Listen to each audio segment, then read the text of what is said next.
It is Friday. Happy Friday, everybody. And before we wrap up the week on RFL, let's do some Talk of the Table stories. And first up, it's been a week full of talk about food stamps. Today, a new debate. Mayor Bloomberg and 17 other big city mayors penning a letter to congressional leaders asking them to ban the purchase of sugary sodas and other drinks for anyone using food stamps.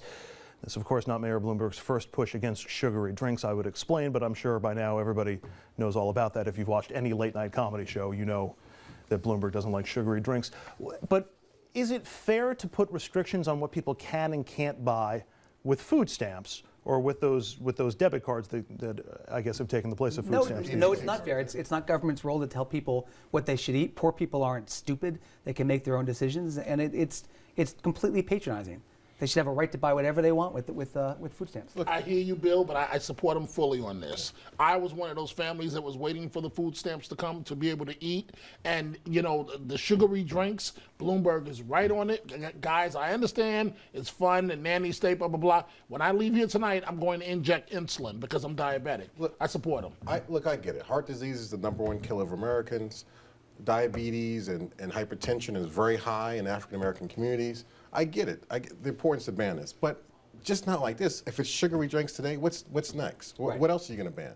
So it's a problem, and it's a ball rolling down a hill that you just can't stop. So I wouldn't support this type of thing. I mean, the mayor's been outspoken on public health issues his entire career, whether it's smoking, whether it's soda, whether it's guns that he views as a public health problem. The thing that I think we really should be also looking at is just the complete disconnect about food stamps. You have a Republican congressman from Texas named Louis Gohmert, potentially the stupidest person ever to serve in the U.S. House of Representatives, I know where this is going. Who said yesterday he doesn't understand why we need to provide food stamps to poor people if we have childhood obesity problems, because how do you become fat if you're poor? There's just a disconnect in Washington.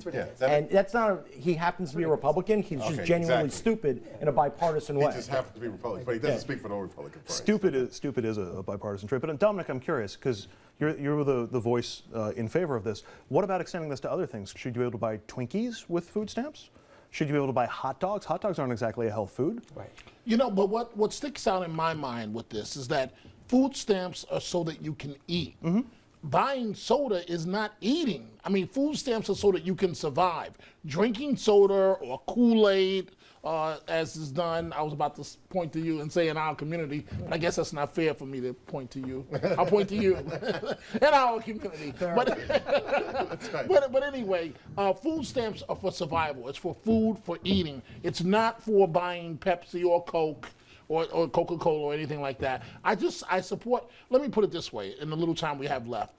You got to understand, Bloomberg is real with this stuff. I remember about 10 years ago, and I went to him down to Johns Hopkins before, but about 10 years ago, it was an early morning news conference. Now, a reporter can do harm to a mayor, but this mayor walked past me. This mayor walked past me, and I was eating a bagel with a lot of butter. And do you know what he said to me? To this day, it still hurts my feelings. He says, Dominic, you really need to put that bagel down. So that's the type of guy Bloomberg is. And he kept walking. I got to say that whether I agree with him or not on this type of thing, I typically don't. I think the mayor has done a great job of raising this as an issue, the fact that we're debating it. He feels incredibly strongly about it. Yeah, he does. I think it's from the heart. Education is the key on this. Okay, I got to jump in because I want to get to a couple of other stories. Another push for speed cameras in New York City. The State Assembly passed a bill that would allow the city to install a limited number of robotic unmanned speed cameras near some schools in the city. Mayor Bloomberg, Police Commissioner Kelly, and some other big names are big supporters of the idea. Critics say it's Big Brother run amok. I'm curious. I hate the idea of an unmanned thing that can give me a ticket for speeding, but does it really make the community safer? That's the question. Well, of course it does. It does. Of course it does. If you don't know there's a speed camera there, how are you going to slow down? Guys, and I know all of us know this, but in certain communities around these schools, cabs, they go by 50, 60, 70 miles an hour. We had the same debate about red light cameras 15 years ago, and the red light camera programs, which Bill and I both worked on when we both worked in the state legislature, the red light camera programs, guess what? They don't announce where the red light cameras are, but they deter people from going through red lights. The level of compliance with red lights goes up dramatically, and as a result, people are safer. Same thing will happen with speed cameras. The one interesting thing is I did work on the first red light bill in 90 or 91. The idea came from the Soviets.